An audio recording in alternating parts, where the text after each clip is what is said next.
క్రీస్తునందు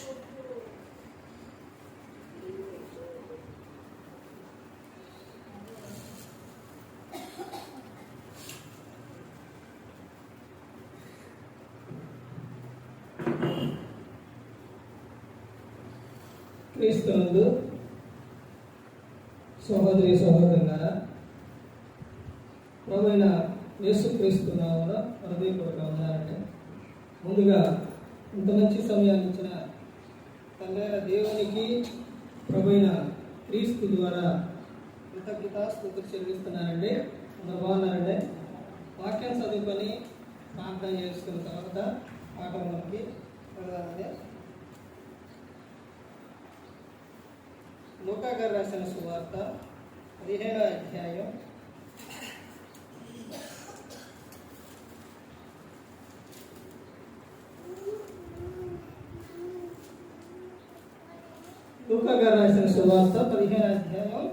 7వ వచనం.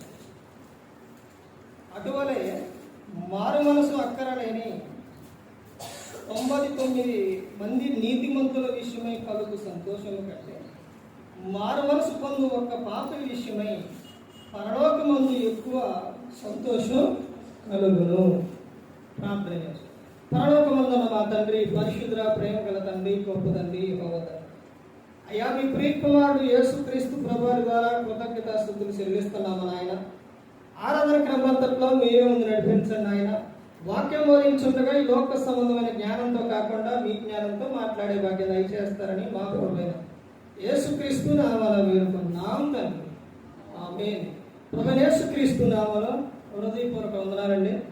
దేవుని కుమారుడు యేసుక్రీస్తు ప్రభువారి లోకానికి వచ్చిన తర్వాత పరలోక రాజ్యం సమీపిస్తుంది కనుక మారు మనసు పొందమని ప్రకటింప మొదలుపెట్టారు. ఎందుకు మారు మనస్సు అని అంటే పరలోకం చేరాలి. మారు మనస్సు అంటే అర్థమైంది. మారు మనస్సు అంటే పాత క్రియలు నువ్వు ఏవైతే చేస్తున్నావో అవి వదిలిపెట్టేసి వాటి వాటి వెనక చూడకుండా తిరిగి వచ్చేదే మారు మనస్సు. అందుకని ఇక్కడ చెబుతున్నారు కదా, దేవుడు ఏమని చెబుతున్నారనంటే మారు మనస్సు అక్కరలేని, మారు మనస్సు మాకు అక్కర్లేదు, ఆత్మనిషం తీసుకుంటాం. మారు మనసు మాకు అక్కర్లేదు, మాకు వద్దు. ఎందుకు? మారు మనస్సు పొందితే ఈ క్రియలు మారతాయి, ఆలోచనలు మారుతాయి, పనులు మారుతాయి, అన్నీ మారుతాయి మారు మనస్సు పొంది. అందుకే పేతురు గారు ఏమని చెప్తారంటే, మీరు మారు మనసు పొంది పాప క్షమాపణ నిమిత్తం ప్రతివాడు యేసుక్రీస్తు నామమున బాప్తిసం పొందినప్పుడు మీరు పరిశుద్ధాత్మను వరం పొందుతారు. దేవుడు లోకంలో కోరుకుంది ఏంటంటే, ఒక వ్యక్తి మనిషి ద్వారా నాకు ఏం రావాలి? ఆనందం, సంతోషం. కానీ దేవుడు నరుని చేసిన తర్వాత దేవునికి ఏమొచ్చింది? ఆనందం వచ్చిందా? ఆనందం రాలా. హృదయంలో ఆయన ఏం చేసిందంట? నొచ్చుకున్నంట. మానవుడిని భూమి మీద మనిషిని చేసినది. కానీ దేవుడు ఏం కోరుకున్నాడంటే, మనిషి ద్వారా నాకు ఆనందం కావాలి, ఆనందం రావాలి అని దేవుడు కోరుకున్నాడు. అంటే పాఠం పేరు ఏంటంటే, ఒక మనిషి ద్వారా దేవునికి ఆనందం ఎప్పుడు వస్తుంది? ఒక మనిషి ద్వారా దేవునికి ఆనందం ఎప్పుడు వస్తుంది? 7 విషయాలు వస్తుంది. ఎప్పుడు వస్తుంది? ఎప్పుడు వస్తుందండి? నా ద్వారా దేవునికి ఆనందం వస్తుంది అని ఎప్పుడైనా కానీ అనుకున్నారా? నా ద్వారా దేవుడు ఏమవ్వాలి? సంతోషపడాలి, ఆనందంగా ఉండాలి. ఎప్పుడు నా ద్వారా దేవుడు ఎప్పుడు సంతోషంగా ఉంటాడో? దేవుణ్ణి నేను ఎప్పుడు సంతోషపెట్టగలను? ఎలా సంతోషపెట్టగలను? ఎందుకు సంతోషపెట్టాలి? ఎందుకు దేవుడు ఆనందాన్ని కోరుకుంటున్న ఒక వ్యక్తి ద్వారా అని అంటే, ఈ భూమి మీద పంపించిన ప్రతి ఒక్కరూ కూడా ఎవరు దేవునికి అని అంటే పిల్లలు ప్రయోజకులైతే తల్లిదండ్రులకు ఏం కలుగుతుంది? సంతోషం. వాళ్ళు సరైన మార్గంలో నడిస్తే సంతోషం. చూడండి, బయట చిన్న వయసులో నుంచి పిల్లలు బయటికి వెళ్ళినప్పుడు వాళ్ళ మాట తీరు సరిగా ఉంటే, మంచిగా ఉంటే, అంటే కొంచెం ఆ వయసు కొంచెం యవనానికి వస్తున్నప్పుడు, లేకపోతే ఇక యవనం వచ్చిందంటే తెలిసిపోతుంది, మా అన్నీ తెలిసిపోతుంది. ఆ వయసులో వాళ్ళు ఎవరైనా ఏదైనా చెప్పినప్పుడు వినడం కానీ, మంచిగా మాట్లాడటం కానీ, గౌరవించడం కానీ అలా చేస్తే ఏమంటారు? ఎవరికి మంచి? ఎవరికి మంచి? ఎవరికి వస్తుంది? ఏమంటారు? ఎవరి పిల్లలు వీళ్ళు? ఎవరి పిల్లవాడు? బలేమించారే, చక్కగా మాట్లాడుతుండో, చక్కగా వింటాడో అసలు అని ఎవరు మెచ్చుకుంటారు? ఎవరికి మంచి పేరు వస్తుంది? తల్లిదండ్రులు. అదే కదా బూతులు మాట్లాడుతూ ఎట్టబడితే అట్ట మాట్లాడితే ఏమంటారు? అప్పుడు కూడా ఎవరికి వస్తుంది పేరు? తల్లిదండ్రులకే చెడ్డ పేరు. అదేవిధంగా భూమి మీద వచ్చిన మనిషి ద్వారా దేవునికి ఏమి రావాలి అని కోరుకుంటే ఆనందం. ఇదిగో నేను నీకు అన్నీ ఇస్తున్నాను కదా, నిన్ను నేను ఎప్పుడైనా విడిచిపెట్టానా? ఏ సందర్భంలో విడిచిపెట్టాను? ఎప్పుడు విడిచిపెట్టలా. ఈ సృష్టిని, అంటే సృష్టిలో మనం చేసేటప్పుడే మనిషికి గుర్తు రావాలి. చేసేటప్పుడే ముందే మానవుని చేసి నాకు అది కావాలి, ఇది కావాలి, అది లేదు, ఇది లేదు అనే విధంగా చేయలే దేవుడు. దేవుడు ఎలా చేశాడంటే అన్ని సమస్తాన్ని సమకూర్చిన తర్వాతే నరుణ్ణి చేసి, తర్వాత పురుషుని చేసిన తర్వాత వీటి ద్వారా ఈ మనుషునికి వీటిలో దేనికి కూడా ఆనందం, వీళ్ళ ద్వారా ఆనందం లేదు. మరి వీళ్ళకి ఏం కావాలి, ఎవరు కావాలి అని అంటే సాటైన సహాయంగా ఎవరు కావాలి? స్త్రీ కావాలి. ఆ స్త్రీ ద్వారానే ఆనందం, సంతోషం పురుషునికి. ఇలా ప్రతి ఒక్కటి కూడా దేవుడు భూమి మీద వచ్చిన మనిషికి ఆనందాన్ని, సంతోషాన్ని అన్నీ ఇచ్చాడు.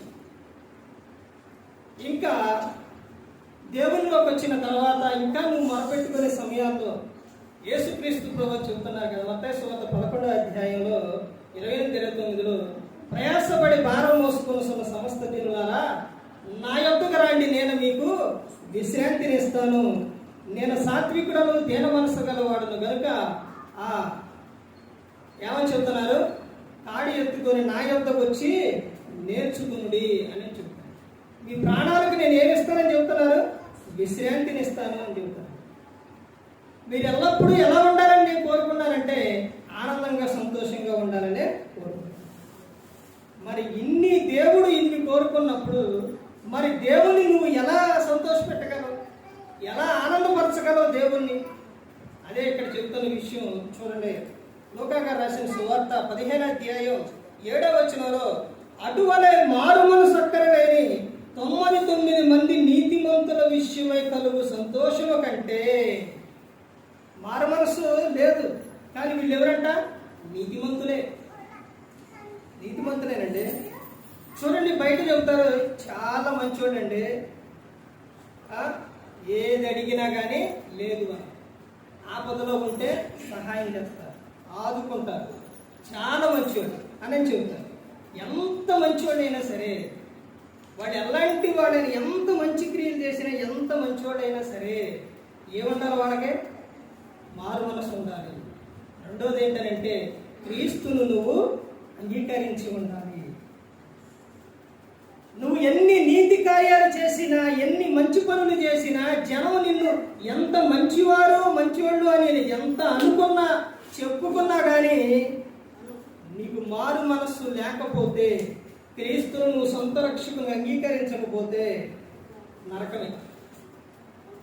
ఈ లోకంలో ఇవన్నీ కూడా, ప్రతి ఒక్కటి కూడా మంచి అవన్నీ కూడా ఇక్కడ వరకే సరిపోతాయి. అర్థమవుతుందండి?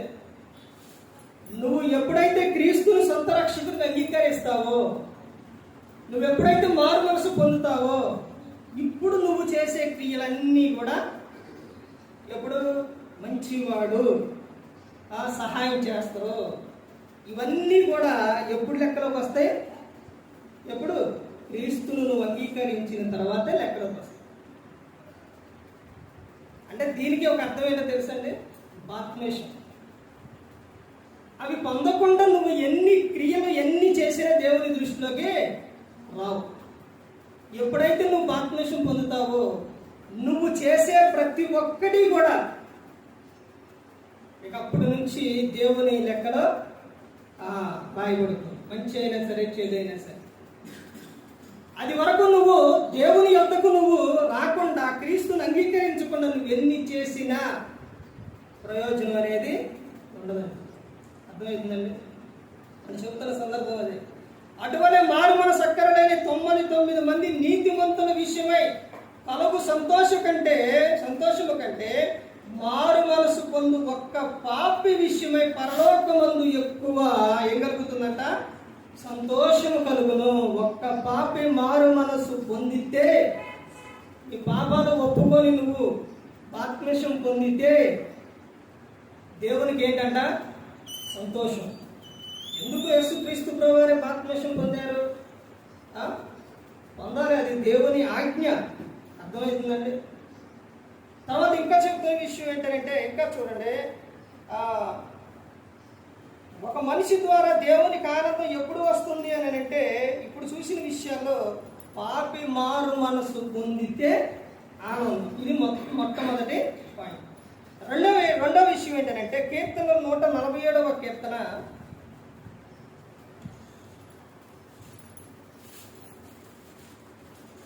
147వ కీర్తన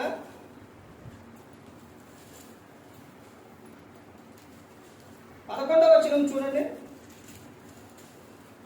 తన యందు భయభక్తులు గల వారి యందు, తన కృప కొరకు కనిపెట్టు వారి యందు యెహోవా ఆనందించువాడై ఉన్నాడు. ఒక వ్యక్తి ద్వారా దేవునికి ఆనందం ఎప్పుడు వస్తుంది అని అంటే, కృప కొరకు కనిపెట్టుకుంటే దేవునికి ఏమొస్తుంది? ఆనందం వస్తుంది. ఇక్కడ చెప్తున్న సందర్భం ఏంటంటే, తన యందు, ఎవరి యందు అంటే దేవుని యందు భయభక్తులు గల వారి యందు, తన కృప కొరకు కనిపెట్టు వారి యందు యెహోవా ఆనందించువాడై ఉన్నాడు. ఒకటి, నువ్వు దేవుని యందు భయభక్తులు కలిగి ఉంటే దేవునికి ఆనందం. తర్వాత తన కృప కొరకు కనిపెట్టుకొని ఉంటే అది ఆనందం. కృప అంటే అర్హత లేని వారిని చేర్చుకోవాలి. రెండో విషయం ఏంటంటే, నువ్వు నాతోనే ఉండు అన్నారు. ఎవరినైనా కానీ ఆకలి అవుతుందండి, లేకపోతే పిలిచి ఆహారం పెట్టిన తర్వాత, లేకపోతే ఎవరినైనా కానీ కొంచెం తెలిసిన వాళ్ళైనా ఎవరినైనా ఇంట చేర్చుకున్న తర్వాత, ఆ తర్వాత నువ్వు ఇక్కడే ఉండిపో అని అంటారండి. ఇక్కడే ఉండు అని అంటారా? అందరూ.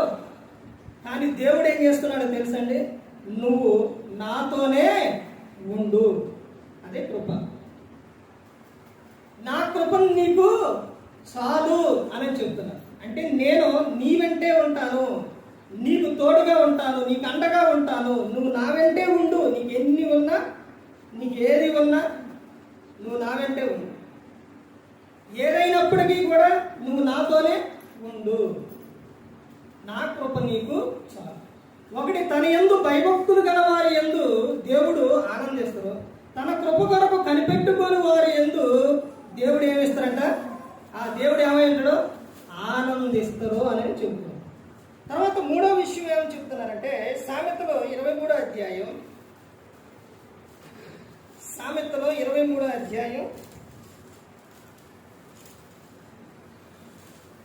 15వ వచనం.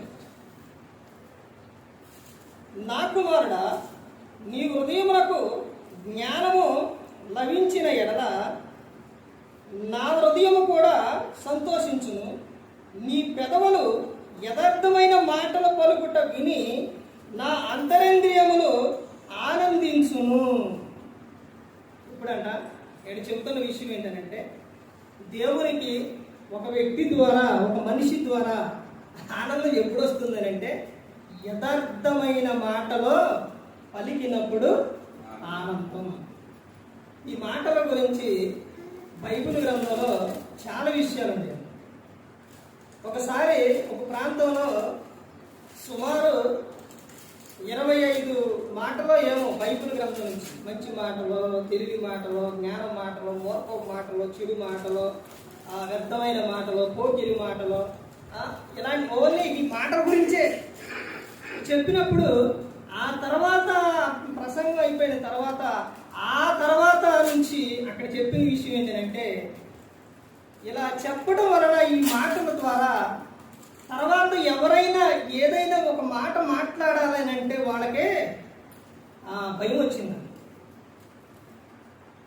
అంటే చెప్పేవాడిని బట్టి కాదు, దేవుని వాక్యం వెల్లడైన తర్వాత ఆ వాక్యాన్ని హృదయంలో ఉంచుకున్నప్పుడు మనకి ఏం కలుగుతుందనంటే, ఒక వ్యర్థమైన మాట మాట్లాడాలని అంటే భయం వచ్చేసింది.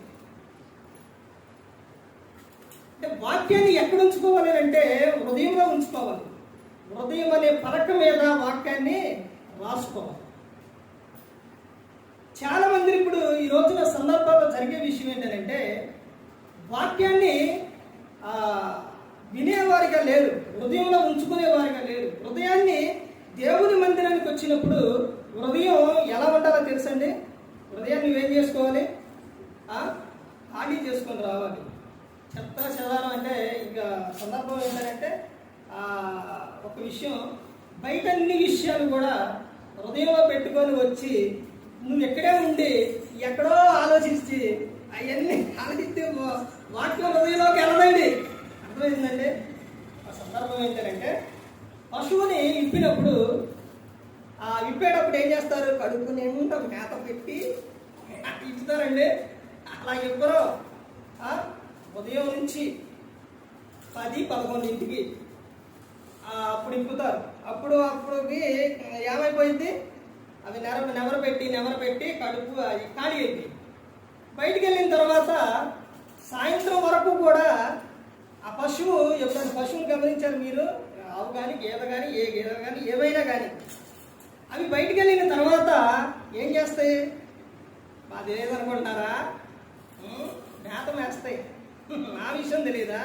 అలా మేత వేసుకుంటా కొంచెం తిని నమ్మలేదు. అంతేనండి. అలా చేయవు. అవి వెళ్ళిపోయిన తర్వాత ఏం చేస్తాయి? సాయంత్రం వరకు కూడా తినే పని మీదే ఉంటాయి, లోపల పంపించే పని మీదే ఉంటాయి అవి. ఆ తర్వాత అవి వచ్చిన తర్వాత, ఇంటికి వచ్చిన తర్వాత అవి అప్పుడు పడుకొని ఏం చేస్తాయి? ఎప్పుడు ఇటు కింద ఇటు లోపల పంపించింది, ఇటు నుంచి ఇటు రప్పించి నెమరు వేసి మళ్ళీ లోపల పశువు. దేవుని వాక్యాన్ని ఏం చేయాలి అంటే, దేవుని మందిరానికి వచ్చినప్పుడు నీ హృదయం నిండా ఏం చేయాలి? ఆ వాక్యాన్ని నింపుకోవాలి. తర్వాత నువ్వు వెళ్ళిన తర్వాత దాన్ని ఏం చేయాలి?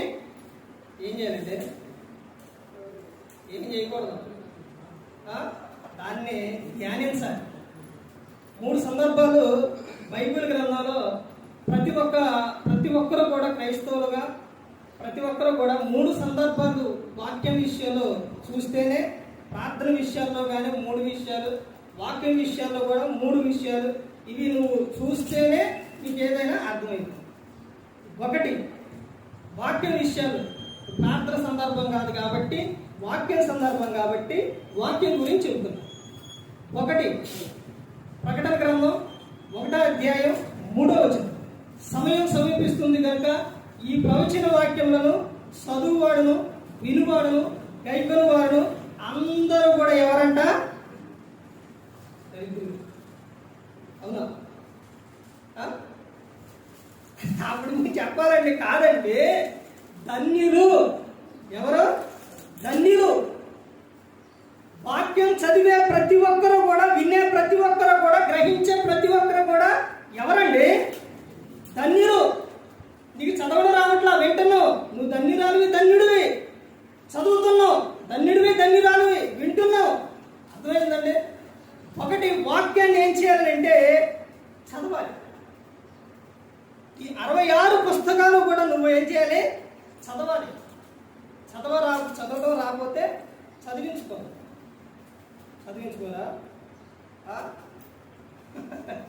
ఇప్పుడంటే ఫోన్లు వచ్చినాయి, ఏదైనా మెసేజ్ చేస్తున్నారు, ఫోన్ చేస్తున్నారు, వీడియో కాల్ చేస్తున్నారు, ఇవన్నీ వచ్చినాయి ఆ చిన్న వయసులోని. అప్పుడు ఏంటండి వెనక చిన్న వయసులో ఏంటి? ఈ ఫోన్లా కాదు, ఏంటి అయ్యి లెటర్లు వచ్చాయి. ఇంత కార్డు కానీ లేకపోతే ఇంత పేపర్లో రాసి మట్టు పెట్టి పోస్ట్ ద్వారా పంపించేవారు. అవి వచ్చిన తర్వాత చాలా మంది ఇప్పుడు బయటికి వెళ్ళినప్పుడు బంధువులు కానీ పిల్లలు కానీ చదువుకున్న వాళ్ళు రాస్తారు. ఇప్పుడు ఇక్కడికి వచ్చిన తర్వాత పల్లెటూరులో చాలా మంది ఎక్కువగా చదువుకోకుండా, ఆ రోజుల్లో చాలా మంది ఎక్కువగా చదువుకున్న వాళ్ళు ఉంటారులే కానీ ఎక్కువగా మనం ఇప్పుడు ఆ లెటర్ వచ్చినప్పుడు ఏం చేస్తారంటే ఇక మీ అమ్మాయి లేదా బంధువులు లెటర్ రాశారని పోస్ట్ మ్యాన్ గారు తీసుకొచ్చి ఇచ్చారు. ఇప్పుడు నాకు చదువు రాదు కదా అని మడిచి పారేత్తవా, చించి పారేత్తవా, తీసుకెళ్ళడం పెడతావా అంటే ఏం చేసేవాళ్ళు?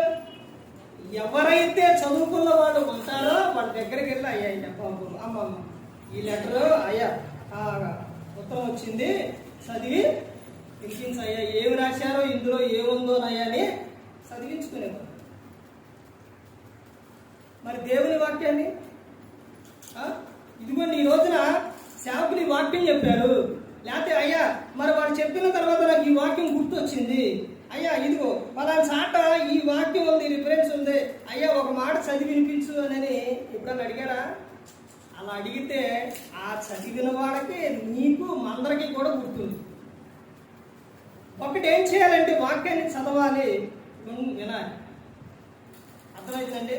ప్రకటన గ్రంథం 1వ అధ్యాయం 3వ వచనంలో ఉన్నది. తర్వాత రెండోది ఏంటంటే వాక్యం విషయంలో ఏం చేయాలంటే ధ్యానించాలి. ఏం చేయాలి? సేవకులు చెప్పినా ఎవరు చెప్పినా ఇది వాక్యానుసారంగా ఉందా లేదా అని ఏం చేయాలి?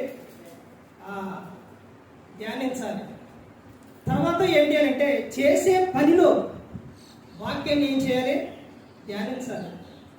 ఒక వ్యక్తి ఒక మాట చెప్పాడు అని అంటే ఇదిగో ఇది ఇలా చెయ్యి, ఒక వ్యక్తి నిన్ను అబద్ధవాడు ఏం కాదులే ఏమైంది అన్నారనుకోండి, వెంటనే నీకు బైబిల్ గ్రంథంలో మాట గుర్తురావు. ఏంటది? అబద్ధములో ఆడరాదు. ఏం కాదులే తీసుకో ఏం కాదు తీసుకో అన్నారనుకోండి, ఏ సందర్భం అయినా ప్రతి ఒక్కటి కూడా వాక్యంలోనే చూడాలి. కీర్తనలో 1వ అధ్యాయం 2వ వచనం, యెహోవా ధర్మశాస్త్రములను ఆనందించు దివారాత్రము దానిని ధ్యానించువాడు ధన్యుడు అని చెప్తారు. చూశారండి? అన్ని ధన్యతలే. వాక్య విషయం ఏ ఒక్కటి కూడా వ్యర్థమయ్యి పోదండి. ప్రభువునందు నీ ప్రయాస ఏది కూడా వ్యర్థమయ్యి పోదండి. నువ్వు ధన్యురాలివి. ఒకటి వాక్యాన్ని చదవాలి, రెండోది ధ్యానించాలి, మూడోది ఏంటో తెలుసండి? పరిశోధించాలి. చెప్పిన వాక్యం అలా ఉందా లేదా, ఈ వాక్యం పరలోకం చేర్చేదేనా అని ఏం చేయాలి? పరిశోధించాలి. ఎక్కడుంది ఈ మాట? అపోస్తలుల కార్యాలు 17వ అధ్యాయం 10-11 వచనాల్లో ఉంటుందండి. పౌలు శీల చెప్పిన సంగతులు అలా ఉన్నాయో లేవో అని ప్రతి దినము కూడా పరిశోధిస్తూ వచ్చారు. పౌలు గారు ఎవరు? పౌలు గారు ఏనండి? ఆయన బైబిల్ గ్రంథాలు ఆయనకి ఏముందో తెలుసండి? ముఖ్య ప్రసంగి అని ఉంది పౌలు గారు చెబితేనే ఏం చేశారు? అక్కడ ఉన్న ప్రజలు బెరియా సంఘం పరిశోధించారు, ఇది వాక్యానుసారంగా ఉందా లేదా. ఎందుకనండి? అపోస్తలుల బోధ యందు ఇది అపోస్తలుల బోధ కాదా అని అక్కడ ఉన్నవారు ఏం చేశారు? పరిశోధిస్తూ వచ్చారు. వాక్యాన్ని ఒకటి చదవాలి, 2 ధ్యానించాలి, 3 పరిశోధించాలి. అప్పుడే ఈ వాక్యం అనేది అర్థమవుతుంది. ఈ సందర్భం మొత్తం కూడా ఎందుకు చెప్పాము అని అంటే ఇక్కడ మాటలు యథార్థమైన మాటలు. బైబిల్ గ్రంథంలో నుంచి మాటలు ఎన్ని మాటలు ఉన్నాయో తెలుసా? చాలా ఉన్నాయి. నీ నోట ఏమి రావాలి? దేవుడు నీ ద్వారా ఆనందించాలంటే, ఆనందం రావాలి అని అంటే ఒక ప్రార్థన, వాక్యము, దీంతో పాటే రెండోది ఏంటంటే మూడోది ఏంటది? వాక్యము, ప్రార్థన, మూడోదే ప్రవర్తన. ప్రవర్తన సరిగా లేకుండా నేను ప్రార్థన చేస్తా, వాక్యం చెబుతా, వాక్యం చదువుతా, ఇవన్నీ అన్నా కానీ ఏ ప్రయోజనం లేదు. నీ భర్తకు వాక్యము, ప్రార్థన తెలియకపోతే నీ భర్తను ఎలా రప్పిస్తావు? నువ్వు మందిరానికి ఎలా రాబట్టగలవు? ఎలా చెప్పండి? పేతురు గారు రాసిన పత్రికలో ఈ భర్తకు వాక్యం, ప్రార్థన తెలియకపోతే నీ పవిత్ర ప్రవర్తన చూసి నువ్వు రాబట్టబడవచ్చు అని. ప్రార్థన ప్రతి ఒక్కరూ కూడా, క్రీస్తుని నమ్ముకున్న ప్రతి ఒక్క క్రైస్తవులు, ప్రతి ఒక్క పురుషుడైనా స్త్రీ అయినా వారి ప్రవర్తన జాగ్రత్తగా ఉండాలి, వారి మాటలు యథార్థంగా ఉండాలి. అందుకని నీ నోట కృతజ్ఞత వచ్చినవే రావాలి కానీ బూతులైనను సరస్వతులైనను రాకూడదు. ఇంకో విషయం ఏంటంటే, ఈ రోజున దేవుని మందిరానికి వెళ్ళినప్పుడు మాట్లాడుకునే మాటలు, నేను చెప్పే మాటలు కాదండి, దేవుడే గ్రంథంలో రాపించాను. చూడండి, ప్రసంగి గ్రంథం 5వ అధ్యాయం 1వ వచనం. నువ్వు దేవుని మందిరములకు పోవునప్పుడు నీ ప్రవర్తన జాగ్రత్తగా చూసుకును. బుద్ధిహీనులు అర్పించినట్లుగా బలి అర్పించుట కంటే సమీపించి ఆలకించుట శ్రేష్టం. వారు తెలియకయే దుర్మార్గ పనులు చేయుదురు. వారికి తెలియదు. నీకు తెలుసుగా, దేవుని మందిరానికి వెళ్ళినప్పుడు ఎలా ఉండాలి, ప్రతి ఒక్క విషయంలో ఎలా ఉండాలి. ఇప్పుడు నుంచి అండి ఎన్ని సంవత్సరాలు బట్టి అండి వాక్యం వాక్యం క్రైస్తవులకు తెలుస్తుంది. తర్వాత ఇంకా ఏమని చెప్తున్నారు చూడండి, నీవు దేవుని సన్నిధిని అనాలోచనగా పలుటకు నీ హృదయమును త్వరపడనీయక నీ నోటిని కాచుకోము. ఏం చేయాలంట? నీ నోటిని కాచుకొని ఉండాలి. ఎందుకని చెప్తున్నారు చూడండి, దేవుడు ఆకాశం ముందు ఉన్నాడు, నీవు భూమి మీద ఉన్నావు, కావున నీ మాటలు కొద్దిగా ఉండవలెను. ఎలా ఉండాలంటే మాటలు కొద్దిగా ఉండాలి. దేవుడు ప్రతి ఒక్కరిని కూడా చూస్తూ ఉన్నాడు.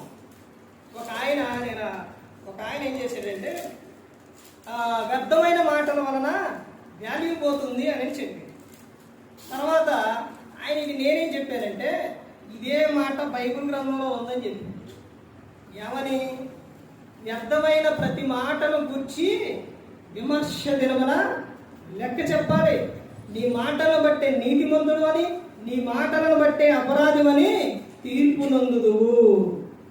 ఎవరు ఏది చెప్పినా, బయట వారు చెప్పినా, ఎవరు ఏది చెప్పినా అన్ని ఎక్కడి నుంచో వచ్చేది బైబిల్ గ్రంథంలో నుంచే. బైబిల్ గ్రంథంలో నుంచేనండి. మహాత్మా గాంధీ గారు, ఇప్పుడు లేరు కదండి, మహాత్మా గాంధీ గారు, ఆయన ఏమని చెప్పారు? ఒక చెంప మీద కొట్టువానికి రెండో చెంప చూపించమని చెప్పి. ఆయన ఎక్కడి నుంచి చెప్పిండు ఆ మాట? ఆ విషయం ఎవరు చెప్పింది? యేసుక్రీస్తు ప్రభువు చెప్పిన విషయం మాటేనండి. ఆయన బైబిల్ చదివేవారు. అందుకని ఆయన చెప్పిన విషయం ఏంటో తెలుసండి, బైబిల్ మొత్తం చదివిన తర్వాత ఆయన చెప్పిన విషయం ఏంటంటే, ఒకటే, క్రీస్తులోని ఏ లోపం లేదు, క్రీస్తు పరిశుద్ధుడు, నీతిమంతుడు, కానీ క్రీస్తుని నమ్ముకున్న వారిలోనే వారి ప్రవర్తన సరిగ్గా లేదు అని చెప్పి. అదే విషయం బైబిల్ గ్రంథంలో కూడా ఉంది. నా నామం అన్ని జనుల మధ్య దూషణ పాలు అవుతుంది అని అంటే కారణం ఎవరు? మీరే అని చెబుతాను. ఎందుకనండి? బయటికి వెళ్ళిన తర్వాత మాటలు కానీ, ప్రవర్తన కానీ ఇవన్నీ కూడా సరిగా లేకపోతే ఏమంటారో తెలుసండి, ప్రార్థనకి వెళ్ళారుగా, ప్రార్థన చేస్తున్నారుగా అనే సందర్భాలు వస్తాయి. అందుకనే ఇక్కడ దేవుడు ఆనందించాలి అని అంటే ఏం మాటలు ఉండాలంటే, మనలో యథార్థమైన మాటలు ఉన్నప్పుడే దేవుడు ఆనందిస్తారు అని చెప్తారు. తర్వాత ఇంకో విషయం చూడండి, కీర్తన గ్రంథం 104వ కీర్తన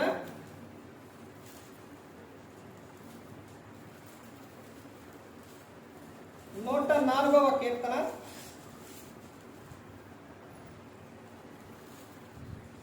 31 చూడండి. యెహోవా మహిమ నిత్యముండును గాక, యెహోవా తన క్రియలను చూచి ఆనందించును గాక. ఇక్కడ యెహోవా మహిమ ఎప్పటి వరకు ఉంటుందంట? నిత్యం కూడా ఉంటుంది. తర్వాత కింద వచనాల్లో యెహోవా తన క్రియలను చూచి ఆనందించును గాక. తన క్రియలను చూసి భూమి మీదకి పంపించిన ఆయన మనల్ని చూడట్లేదండి. మన చుట్టూ కెమెరా ఉంది తెలుసండి. కెమెరా పెట్టిండు లేదనుకుంటున్నారా? ఏదండి, ఎక్కడ కనపడుతుంది అనుకుంటున్నారా? మాట్లాడే మాట కానీ క్రియ కానీ ప్రతి ఒక్కటి రికార్డింగ్ చేయండి. దేవుని దగ్గర ప్రతి ఒక్కటి రికార్డింగ్. ఎవరు చేస్తున్నారు రికార్డింగ్? ఎవరు చేస్తున్నారంటే యెషయా గ్రంథం 1వ అధ్యాయంలో ఉంది. ఆకాశమా ఆలకించు, భూమి చెవియొగ్గు. సాక్షులు పెట్టింది.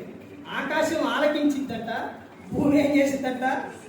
చెవియొగ్గిద్దంట. అంటే ఇవన్నీ కూడా ఎప్పుడు లెక్క?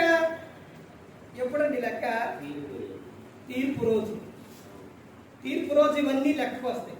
ఆ రోజు నాడికి వెళ్ళిన తర్వాత మనిషి యొక్క సహజమైన నేను చేయలా, నేను మాట్లాడలా, నేను అది చేయలేదంటే నువ్వు ఎక్కడ ఏది చేసావో, ఎక్కడ ఏం మాట్లాడావో అన్నీ కూడా ఈ సాక్షులు మొత్తం కూడా చూపిస్తాయి.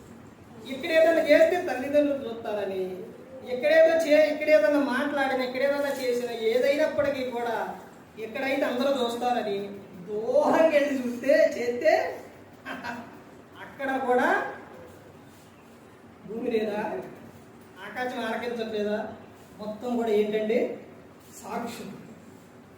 అక్కడ అదే చెప్తున్నారు. ఏమనంటే యెహోవా తన క్రియలను చూచి ఆనందించును. నీ క్రియలను చూసి ఒక మనిషి ద్వారా దేవునికి ఆనందం ఎప్పుడు వస్తుంది అని అంటే, ఎప్పుడు వస్తుంది?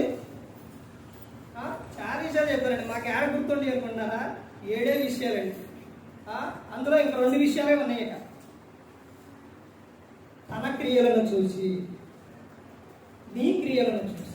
తన క్రియలంటే నీ క్రియలు. అప్పుడు ఏమనుకోవాలో తెలుసండి? అంటే నా క్రియల ద్వారా దేవునికి ఏం రావాలి? ఆనందం రావాలి. అలా రావాలి అని అంటే నేను 3 విషయాలు చెప్పానండి. ఏంటది? వాక్యం చదువుటలో, వాక్యం ధ్యానించటలో, వాక్యం పరిశోధించడం. ఇందు ద్వారా నీకేమొస్తుందనంటే నువ్వు చేసే ప్రతి ఒక్కటి కూడా అవి వాక్యం నీకు నీ హృదయంలో ఉన్నప్పుడు నువ్వు మంచి క్రియలు చేస్తావు కాబట్టి నీ ద్వారా దేవునికి ఏమొస్తుంది? ఆనందం వస్తుంది. యాకోబు గారు రాసిన పత్రికలో 1వ అధ్యాయంలో ఉంది. మరలా చూడండి. ఈ సందర్భాలు ఏంటంటే చూపించేది ఏ రిఫరెన్స్ కాబట్టి సందర్భాన్ని బట్టి మీకు చూపిస్తున్నాను. యాకోబు గారు రాసిన పత్రిక 1వ అధ్యాయం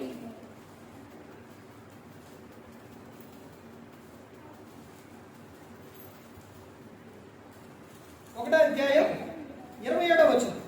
దేవునికి ఆనందం తన క్రియల ద్వారా. ఎమ్మటనే నీకు ఈ విషయం గుర్తొచ్చింది అనమాట.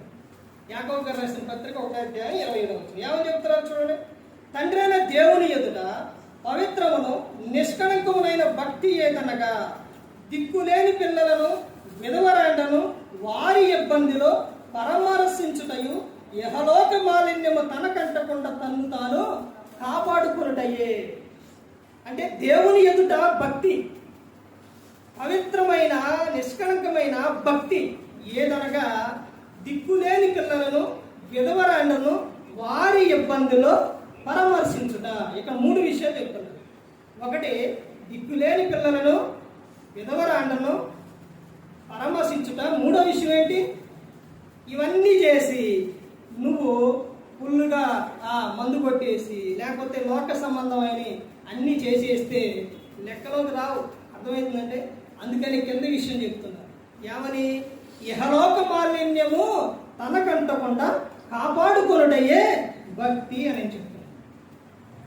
అంటే ఇలా చేయటం వలన అంటే ఇప్పుడు దిక్కులేని పిల్లలకు వాళ్ళకి సహాయం చేయటం కానీ, లేకపోతే విధవరాలను వారి ఇబ్బందుల్లో పరామర్శించటం కానీ, వాళ్ళకి సహాయం చేయడం కానీ, ఇవన్నీ కూడా ఏంటి? ఇది దేవునికి అంటే నువ్వు చేసే క్రియలు, నీ ప్రవర్తన దేవునికి అది ఆనందాన్ని కలిగిస్తాయి.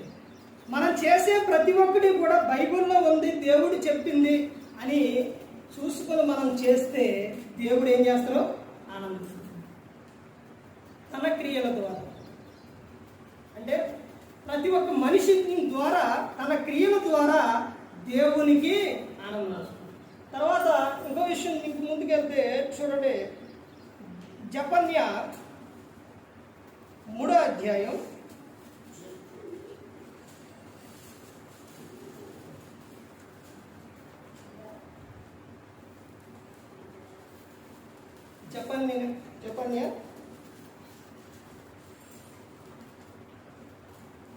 3వ అధ్యాయం 17వ వచనం. నీ దేవుడైన యెహోవా నీ మధ్య ఉన్నాడు, ఆయన శక్తిమంతుడు, ఆయన మిమ్మును రక్షించును, ఆయన బహు ఆనందముతో నీయందు సంతోషించును, నీయందు తనకున్న ప్రేమను బట్టి శాంతము వహించి నీ అందరి సంతోషం చేత ఆయన హర్షించును. చూసారంటే నీ దేవుడని యెహోవా ఎక్కడున్నాడట? ఎక్కడున్నారండి? మన మధ్య ఉన్నారు, మన మధ్య ఉన్నారండి. ఆయన ఎలాంటి ఆయన అని చెప్తున్నారు కదంటే, ఆయన శక్తిమంతుడు, ఆయన మిమ్మును రక్షించును, ఆయన బాహు ఆనందంతో నీయందు సంతోషించును. అంటే ఈ చెబుతున్న సందర్భం చూడండి, ఆయన నీయందు ఏం చేస్తారంట? సంతోషించును, ఆయన నిన్ను రక్షించును, ఆయన నిన్ను కాపాడును. ఆయన ఇంకా ఏమని చెప్తున్నారు అంటే, ఇంకా ఏమని చెప్తున్నారు చూడండి, నీయందు తనకున్న ప్రేమను బట్టి శాంతం వహించి నీ అందరి సంతోషం చేత ఆయన హర్షించును. నా పిల్లల ద్వారా నాకు ఏమి రావాలి? ఏమి రావాలండి? ఆనందం, సంతోషం. దేవుడు కోరుకునేది అదేనండి. తర్వాత చివరిగా ఇంకో విషయం చూడండి, ఇంకో విషయం ఉందంటే, సామెతల గ్రంథం 15వ అధ్యాయం, సామెతల గ్రంథం 15వ అధ్యాయం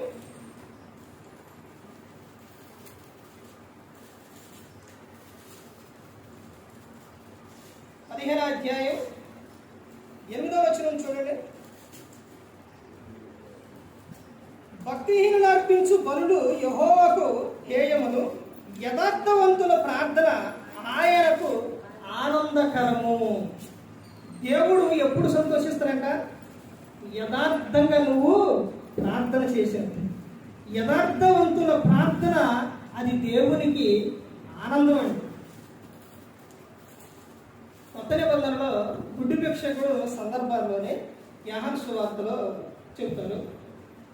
ఆ సందర్భంలో ఆయన ఏం చెప్తారంటే, దేవుడు పాపులు మనమే ఆలకింపడు.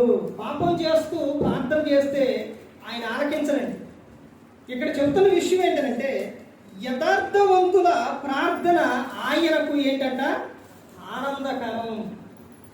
దేవుడు ఒక మనిషి ద్వారా ఆనందం దేవునికి ఎప్పుడు వస్తుందంటే, నువ్వు యథార్థంగా ప్రార్థన చేసినప్పుడు, యథార్థంగా ఉండి నువ్వు ప్రార్థన చేసినప్పుడు.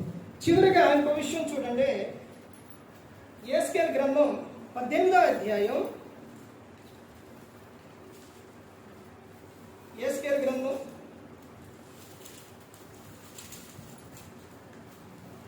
18వ అధ్యాయం 23వ వచనం చూడండి. దుష్టుడు మరణమునందుట చేత నాకెంత మాత్రమైన సంతోషం కలుగునా? చూసారండి, దుష్టులు మరణమునందుట సంతోషం అండి దేవునికి. ఎందుకంటే మంచోడే వెళ్ళిపోతారు, ఎందుకంటే ఈయన ఉంచుతారు దుష్టులు అని అంటే, ఎందుకు వీళ్ళు ఉంచుతారని అంటే, ఎందుకొరకే. అర్థమవుతుందండి? ఎందుకొరకు? దుష్టుడు మరణమునందుట చేత నాకు ఎంత మాత్రమైన సంతోషం కలుగునా? అలా మరణిస్తే ఏం జరుగుతుంది? నరకానికి వెళ్ళిపోతారు, నరకానికి వెళ్ళిపోతారండి. ఇక్కడ ఎలా ఉంటుందో తెలుసండి, అగ్ని ఆరదు, పురుగు చావదు, భయంకరంగా ఉంటుంది. అందులో నుండి నువ్వు కేకలు పెడుతూ ఉంటే అది దేవునికి ఇష్టం అండి. సందర్భంలో చెప్పకూడదని ఒక సందర్భం చెప్తాను. ఇప్పుడు కొంచెం బాబైనా ఎవరికైనా ఒక ఏలుకి కానీ కాలుకి కానీ చిన్న దెబ్బ తగిలింది అనుకోండి. ఆ దెబ్బ తగిలి వాళ్ళు బాధపడుతున్నారు అనుకోండి, తల్లిదండ్రులు సంతోషిస్తారా? వాళ్ళు ఏడుస్తూ ఉంటే ఆనందిస్తారా? వాడు బాధపడుతూ ఉంటే సంతోషిస్తారండి? సంతోషించరు, చాలా బాధపడతారు. అది ఆ నొప్పి కన్నా ఒక చాట ఒక హాస్పిటల్ కూడా చూపించినప్పుడు తగ్గలేదు అనుకోండి, మరలా ఇంకో చాటకి తీసుకెళ్తారు, మరలా ఇంకో చాటకి తీసుకెళ్తారు. దేనికి? ఒక చిన్న దెబ్బకి బాధపడుతూ ఉంటారు. వాళ్ళు తగ్గిందా నాన్న, తగ్గిందమ్మంటే తగ్గింది, నొప్పి లేదంటే పర్లేదు. వాళ్ళు ఏడుస్తూనే బాధపడుతూనే ఉంటే వాళ్ళు ఇక్కడ కాకపోతే ఇంకో చాటకైనా తీసుకెళ్ళారు. దేవుడు కూడా అంతే. తల్లిదండ్రుల ద్వారా దేవుడు ఎన్ని నేర్పిస్తారో తెలుసండి. పిల్లల ద్వారా కానీ కుటుంబం ద్వారా కానీ దేవుడు చాలా విషయాలు నేర్పిస్తాడు, చాలా విషయాలు చెప్తున్నాడు. నువ్వు నరకంలో ఉండి బాధపడటం, నువ్వు కేకలు పెడుతూ ఉంటే ఆయనకు ఇష్టం కాదండి. అందుకనే చెప్తున్నారు ఇక్కడ, దుష్టులు మరణమునందుటి చేత నాకు ఎంత మాత్రమైన సంతోషం కలుగునా. సంతోషం అంటే ఆయనకు తన పోలికతో తన స్వరూపంతో చేసుకొని తన కుమారుణ్ణి ఈ లోకానికి పంపించి ఆయన మన కోసం శిలువలో తన ప్రాణాన్ని పెట్టింది. నువ్వు నీ ఇష్టానుసారంగా జీవించేసి లోకం విడిచి నరకంలో యాతన పట్టడానికి కాదండి. మరి తర్వాత చెప్తున్న విషయం చూడండి, వారు తమ ప్రవర్తనను దిద్దుకొని బ్రతుకుటయే నాకు సంతోషం, ఇదే ప్రభువుకు యెహోవా వాక్కు. ఏమని చెప్తున్నారు?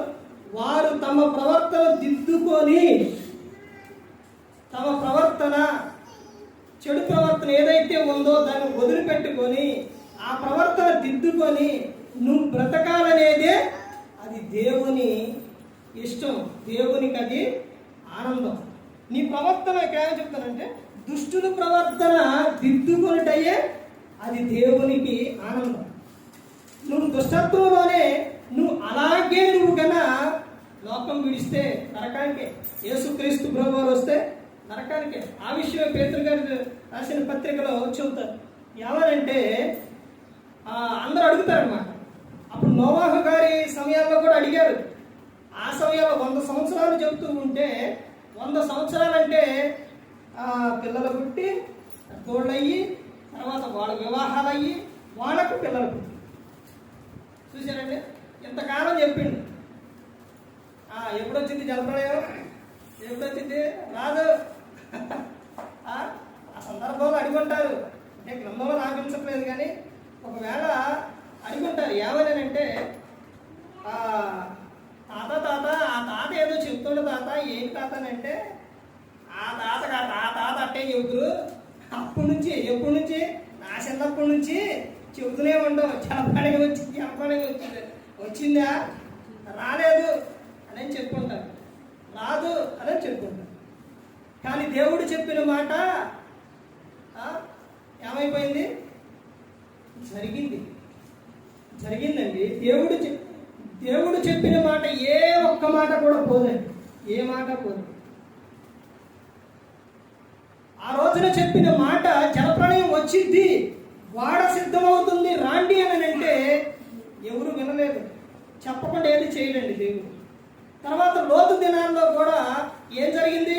అగ్ని వస్తుంది, చుట్టూ మొత్తాన్ని కాల్చేయబడుతుంది, రాండి అని బయటికి రాండి అని లోతు గారు వెళ్ళి తన అల్లుడికి చెప్తే వివాహం కుదిరింది. అంటే వాళ్ళకి పిల్లలకి వివాహం కుదిరింది. అంటే రాండి అని చెప్తే అల్లుడు ఏం చేశారంట? ఎగతాడి చేశాడు. ఆడొచ్చింది దేవుడు ఎక్కడ కాలుస్తారు అని. ఇక దూతలు ఏం చేశారు? నాయన సమయం లేదుక వెళ్ళిపో అని చేతులు పట్టుకొని బయటికి లాక్కొచ్చారు. అదేవిధంగా ఇప్పుడు కూడా చెబుతూ ఉంటే యేసుక్రీస్తు వారు వస్తారు అని చెబుతూ ఉంటే ఆ రోజున పేతురు గారు చెప్పేటప్పుడు ఏం చేశారు? ఏదయ్యా చెబుతున్నావు కానీ ఎప్పుడు వస్తారని చెప్తున్నప్పుడు అప్పుడు పేతురు గారు చెప్తారు, మాట ఇచ్చిన ఆయన నమ్మదగిన ఆయన ఆలస్యం చేసే ఆయన కాదు, ఆయన వస్తారు. కానీ అందరి పట్ల దీర్ఘశాంతం ఎందుకు చూపిస్తున్నారు అని అంటే, ఎందుకు రాకడ ఆలస్యం చేస్తున్నారు అంటే అందరూ అంతటను కూడా మారు మనసు పొందాలనే ఆయన ఆలస్యం చూస్తున్నారు. ఆయనే వస్తే ఎంతమంది వెళ్ళిపోతారండి? ఎంతమంది నరకానికి వెళ్ళిపోతారు? లేకపోతే ఈ కాలం పూర్తయి వెళ్ళిపోతే నువ్వు క్రీస్తుని అంగీకరించుకోకుండా, క్రీస్తుని సొంత రక్షకుని అంగీకరించుకోకుండా నువ్వు దుష్ట క్రియల్లోనే అలాగే జీవిస్తే నరకానికేనండి. అదే అక్కడికి వెళ్ళిన తర్వాత ఎన్ని మొరపెట్టుకున్న ప్రయోజనం ఉండదు. ఒక్కసారి దేహంలో నుంచి ఆత్మ బయటకు వచ్చిన తర్వాత ఆ సేవకుడైనా సరే, విశ్వాస అయినా సరే, ఎవరినైనా సరే, వీళ్ళు సేవకులే, దేవుని వాక్యం చెప్పేవాడిలే అని వాడి ఇష్టానుసారంగా ప్రవర్తించిన, మాట్లాడినా అట్టా ఊరుకోడు. అదే విషయం మత్తయి గారు రాసిన సువార్త 7వ అధ్యాయం 21, 22 వచనాల్లో చెప్పే విషయం అదే. నీ నామాన దెయ్యాలు వెళ్ళగొట్టలేదా, అద్భుతాలు చేయలేదా, అవి చేయలేదా, ఇవి చేయలేదా, ఎన్ని చేశారు? తండ్రి చిత్త ప్రకారం నడిచారా? నా యొద్ద నుండి వెళ్ళండి. అదేవిధంగా ఒక్కసారి దేహంలో నుంచి ఆత్మ బయటకు వచ్చిన తర్వాత నువ్వు ఎంత మొరపెట్టుకున్నా వినడండి. ధనవంతుడు లాజరు సందర్భం అదే అక్కడ చెబుతున్న విషయం. ఏంటది? ధనవంతుడు ఎన్ని కేకలు పెట్టుకున్నాండి. తాను నిమిత్తం, ఎవరెవరి నిమిత్తం మొరపెట్టుకున్నా? తన నిమిత్తం కేకలు పెట్టుకున్నాడు. తర్వాత ఎవరి నిమిత్తం? అందరికీ వాక్యం తెలుసు, చాలా సందర్భాల్లో చెప్పాను, కాకపోతే చెప్పరు, మాట్లాడలేదు అంతే తప్ప నీకు తెలుసు. తర్వాత ఎవరి నిమిత్తం మొరపెట్టుకున్నాండి? తన సహోదరుని నిమిత్తం. అయ్యా ఒక్కసారి నన్ను ఇక్కడి నుంచి ఆడ పంపి, ఎక్కడికే? భూలోకానికి ఆడ పంపి అయ్యా. అక్కడ నాకు ఎంతమంది? 5 సహోదరులు ఉన్నారు. వాళ్ళకే ఒరే నాయన మీ ప్రవర్తన దిద్దుకోండి, మారుండి, మంచి ముందుండి నాయన, అక్కడ అగ్ని ఆరదు, పురుగు చావదు, భయంకరంగా ఉంది చెబుతాను, అక్కడ పంపించమంటే నాయన ఇక్కడ వారు అక్కడికే వెళ్ళటం కుదరదు. రెండో విషయం ఏంటంటే నువ్వు వెళ్ళి చెప్పినా కానీ వాళ్ళు వినరు. అక్కడ మోషే ప్రవక్తలు ఉన్నారు, వారి మాట వింటే లాజరులాగా ఇక్కడ పరలోకంలో ఉన్నాడు, వినకపోతే నీకులాగా నరకంలో యాతన పడతారు. దుష్టులు మరణము నందుట దేవునికి ఇష్టం లేదు. వాళ్ళు ఆ దుష్ట ప్రవర్తన దిద్దుకొని మారుటయే దేవునికి ఏంటంట? అది ఆనందం. 7 విషయాలు చూశారు. ఒకటి ఏంటంటే, మొట్టమొదటి చూసింది ఏంటంటే, ఒక పాపి మారు మనసు పొందుటయే అది దేవునికి ఆనందం. రెండోది ఏంటంటే, కృప కొరకు కనిపెట్టుకున్నటయే అది ఆనందం. మూడో విషయం చెప్తున్న విషయం ఏంటంటే, యథార్థమైన మాటల పలుకుట దేవునికి ఇష్టం. తర్వాత దేవుడు తన క్రియలను చూసి ఆనందించే దేవుడు. తర్వాత ఆయన చెబుతున్న విషయం ఏంటంటే, నీ యందు ఆయన ఆనందిస్తాడు. తర్వాత చెప్తున్న విషయం, యథార్థ ప్రార్థన ఆయనకు ఆనందం. తర్వాత దుష్టుల ప్రవర్తన దిద్దుకొనటయే ఆయనకు ఆనందం. ఒక వ్యక్తి ద్వారా, అంటే ఒక మనిషి ద్వారా ఎప్పుడు దేవుడు ఆనందిస్తారనంటే ఈ విధంగా ఉన్నప్పుడే దేవుడు ఆనందిస్తాడు. అందరూ కూడా, ప్రతి ఒక్కరూ కూడా పరలోకంలో ఉండాలి, నిత్యం ఆనందంగా సంతోషంగా ఉండాలని దేవుడు కోరుకునేది. అందుకని యేసుక్రీస్తు ప్రభువు ఈ లోకానికి వచ్చి మనందరి కోసం ఆయన శిలువలో తన ప్రాణాన్ని పెట్టి ఉన్నారు. మరి ఈ విధంగా నిలబెట్టి మాట్లాడించిన తండ్రి అనే దేవునికి కృతజ్ఞతాస్తుతులు చెల్లిస్తూ, ఇంతవరకు శ్రద్ధగా ఉన్న మీకు ప్రభు పేట నా హృదయపూర్వక వందనాలు చెల్లిస్తూ ఈ మాటలు ముగిస్తున్న అందరికీ వందనాలు.